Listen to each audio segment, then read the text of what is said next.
Okay, here are 3 straps that I finished off today, 3 leather watch bands using 3 different hides.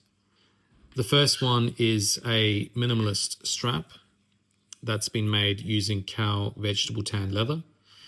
This one here is a minimalist style B. So you've got the single line of stitching that goes along the top, along with the side stitching there next to the keeper. For this strap, my customer wanted a thicker leather band, so I used cow veg tan for the backing as well. So the thickness of this strap is about 3 millimeters thick. Now, the benefit of vegetable tanned leather straps is that with the tanning process, you get to retain a lot of those fibers that give the skin or the leather hide strength.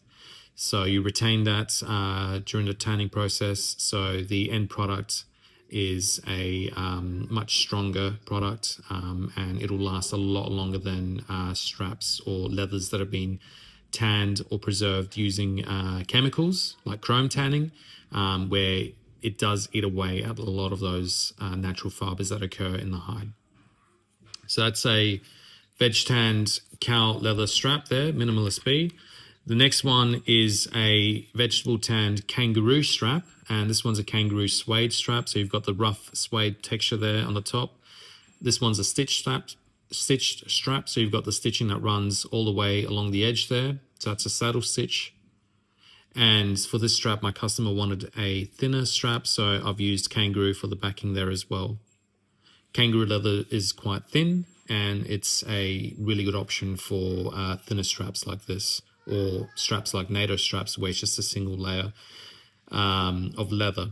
And the reason for that is that kangaroo leather has very high tensile strength, so it's very good for bands where you're going to get a lot of stretching or even folding.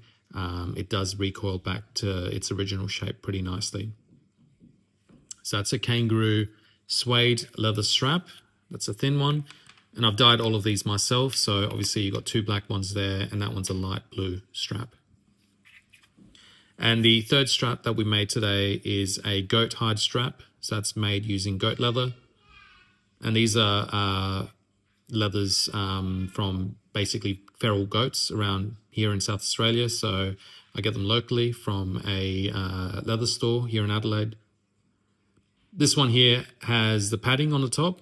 So it's a stitch strap like the kangaroo. So you've got your stitching that runs all the way along the edge, but you've got the padding on the top there as well. And I use a layer of leather inside to pad the leather. So I use a layer of vegetable tanned leather. Some cheaper straps, you'll open them up and you'll see it's just foam that they use for padding, which doesn't last as long and does deteriorate, especially if exposed to water.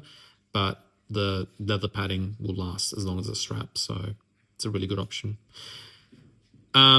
This one here, my customer wanted a medium thickness strap, so I've used cow veg for the backing, and this one's about 2.5 mil thick.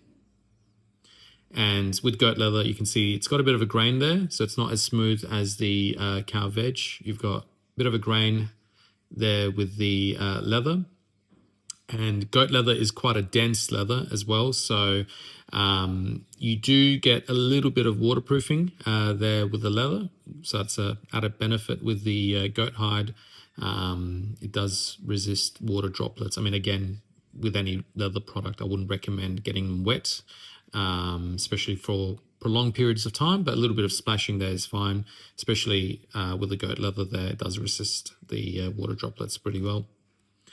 So yeah, they're the 3 straps that I made today, and they'll be sent off tomorrow morning.